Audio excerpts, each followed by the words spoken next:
Welcome to our channel photon boost. तो आइए students, बात करते हैं 1 सितंबर 2020 के आसपास घटी उन महत्वपूर्ण घटनाओं के बारे में जो क्वेश्चन के रूप में आपके एग्जाम में आ सकती हैं, यानी कि डेली करंट अफेयर्स के बारे में। तो शुरू करते हैं हमारे आज के करंट अफेयर्स इंडियन इकोनॉमी के कॉन्ट्रैक्शन से, यानी कि Indian economy contracted by 23.9% in first quarter of 2020-21, यानी कि जो भारतीय अर्थव्यवस्था है इसमें गिरावट देखने को मिली है 23.9% की। इसकी पहली तिमाही 2020-21 की जो पहली तिमाही है इसके अंदर। और इकोनॉमी के कॉन्ट्रैक्शन का, यानी कि इस गिरावट का या इकोनॉमी के बढ़ने का पता किससे चलता है, तो इसका सबसे बेहतरीन इंडिकेटर जो है वो है जीडीपी, ग्रॉस डोमेस्टिक प्रोडक्ट, यानी कि सकल घरेलू उत्पाद। तो सकल घरेलू उत्पाद की पहली तिमाही की जो वैल्यू है उसको समझकर, उसको देखकर ही पता लगाया जाता है कि अर्थव्यवस्था के क्या हालचाल हैं। तो 2020-21 की पहली तिमाही में भारत की अर्थव्यवस्था के हाल कुछ ज़्यादा अच्छे नहीं हैं। ये रिपोर्ट मैं आपको बता दूं कि नेशनल स्टैटिस्टिकल ऑफिस और ministry of statistics and programme implementation जारी करते हैं, और इन्होंने इस रिपोर्ट में बताया है कि 2020-21 की पहली तिमाही में जो जीडीपी नोट की गई है, जो एस्टिमेटेड जीडीपी रही है वो रही है 26.90 लाख करोड़ की, जबकि यही जीडीपी 2019-20 की पहली तिमाही में थी 35.35 लाख करोड़। देखिए कितना ज़बरदस्त फासला है दोनों में, बहुत ही ज़बरदस्त डिफरेंस है। तो ये डिफरेंस ही शो करता है असल में जीडीपी के हालात, और इसी डिफरेंस की वैल्यू है 23.9%। 2019-20 में 5.2% की ग्रोथ थी जीडीपी के अंदर, यानी कि जीडीपी 5.2% से बढ़ रही थी, लेकिन अब ये 23.9% से घट गई है, गिरावट आ गई है। देखिए बहुत ही ज़बरदस्त धक्का है ये भारतीय अर्थव्यवस्था के लिए। आगे हम बात करते हैं, मिनिस्ट्री ऑफ डिफेंस ने रिसेंटली एक कॉन्ट्रैक्ट साइन किया है BEML, TPCL और L&T के साथ में।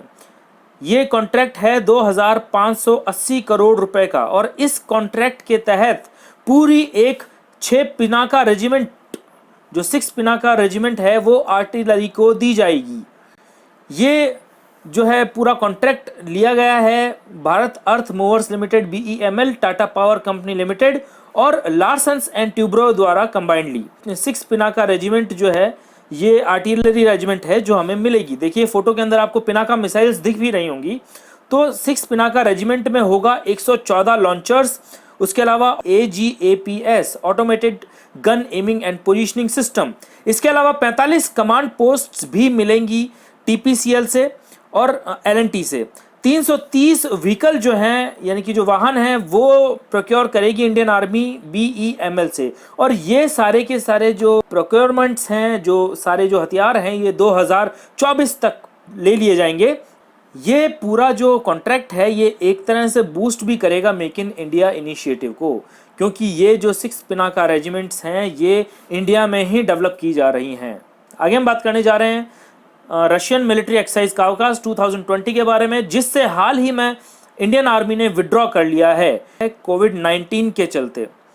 इंडिया और रशिया जो हैं दोनों ही स्ट्रेटेजिक पार्टनर्स भी हैं, मगर इस बार इंडिया इस एक्सरसाइज में हिस्सा नहीं ले पाएगा। ये एक्सरसाइज जो मिलिट्री एक्सरसाइज है ये 15 से लेकर 26 सितंबर तक रशिया के आस्ट्राखान प्रोविंस में होने वाली थी, लेकिन कोविड-19 के चलते इस एक्सरसाइज से इंडिया ने जो है विड्रॉ कर लिया है, अपने कदम पीछे ले लिए हैं।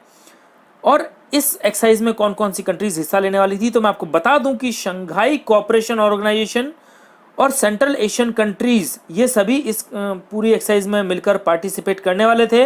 अगर कंट्रीज की लिस्ट में बताऊं तो इसके अंदर जो आर्मीज हैं इंडिया की, चाइना की, पाकिस्तान की, रशिया की, Kazakhstan, Tajikistan, Uzbekistan, Mongolia, Syria, Iran, Egypt, Belarus, Turkey, Armenia, Abkhazia, South Ossetia, Azerbaijan और तुर्कमेनिस्तान, ये सभी आर्मीज जो है हिस्सा लेने वाली थी इस एक्सरसाइज में।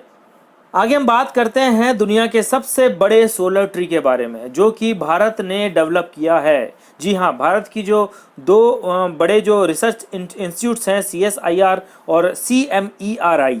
CSIR का मतलब Council of Scientific and Industrial Research and CMERI का मतलब है Central Mechanical Engineering Research Institute. इन दोनों ने मिलकर दुनिया की सबसे बड़ी जो सोलर ट्री है उसे इंस्टॉल किया है हाल ही में दुर्गापुर वेस्ट बंगाल के अंदर।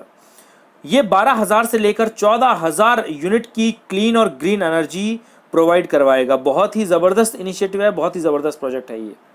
आगे हम बात करते हैं, हाल ही में भारत के प्रधानमंत्री श्री नरेंद्र मोदी ने सितंबर को न्यूट्रिशन मंथ यानी कि पोषण माह अनाउंस किया है कि अब से सितंबर को पोषण माह के रूप में मनाया जाएगा। इसकी खबर इन्होंने रेडियो ब्रॉडकास्ट मन की बात द्वारा दी है। पहले ये सितंबर 2018 और 2019 में भी मनाया जा चुका है। आगे बात करते हैं डिपार्टमेंट ऑफ फर्टिलाइजर्स के बारे में, जिसने हाल ही में स्वच्छता पखवाड़ा शुरू किया है 1 से लेकर 15 सितंबर 2020 का। ये मनाया जा रहा है, अभी भी 1 से लेकर 15 सितंबर तक इसे मनाया जाएगा और सभी PSUs जो हैं भारत की पब्लिक सेक्टर यूनिट्स इसमें हिस्सा लेंगी। स्वच्छ भारत अभियान का ये हिस्सा है पूरा स्वच्छता पखवाड़ा, और ऑनलाइन जो है इसे क्लोजली मॉनिटर किया जाएगा मिनिस्ट्रीज के द्वारा कि उनके जो रेस्पेक्टिव डिपार्टमेंट्स हैं वो इस स्वच्छता पखवाड़े को ठीक तरीके से मना रहे हैं या नहीं मना रहे हैं, और इसकी मॉनिटरिंग करते हुए स्वच्छता समीक्षा भी की जाएगी। आगे हम बात करते हैं नए election commissioner mister Rajeev Kumar के बारे में, जिन्होंने हाल ही में चार्ज लिया है इलेक्शन कमीशन के अंदर। इन्होंने ज्वाइन किया है chief election commissioner mister Sunil Arora और दूसरी election commissioner mister Sushil Chandra इनके साथ में। मिस्टर राजीव कुमार 1984 बैच के IAS ऑफिसर हैं और इनके पास 36 साल का बहुत ही ज़बरदस्त वर्क एक्सपीरियंस है।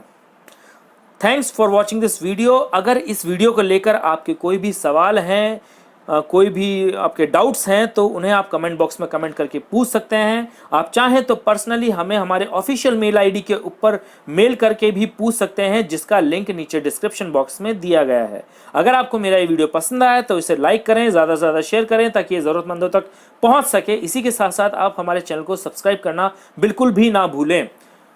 इसके साथ साथ आप बेल आइकन को ज़रूर प्रेस कर लें ताकि हमारे चैनल के जो अपडेट्स हैं वो आपको जल्द से जल्द मिल जाएं।